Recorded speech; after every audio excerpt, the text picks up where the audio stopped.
Fleurieu Peninsula always takes our guests by surprise with all of its hidden gems.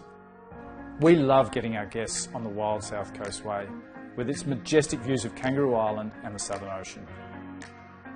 It's a magnificent four-wheel drive trek down to Blowhole Beach, and our guests love the picnic at the bottom looking over towards Kangaroo Island. Carrickalinga Beach is one of South Australia's most pristine beaches, and only recently it was voted South Australia's best beach by Lonely Planet.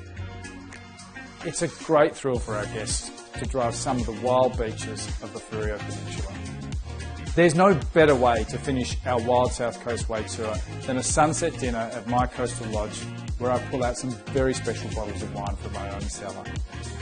This day tour is a magnificent celebration of coast, wine, food and nature.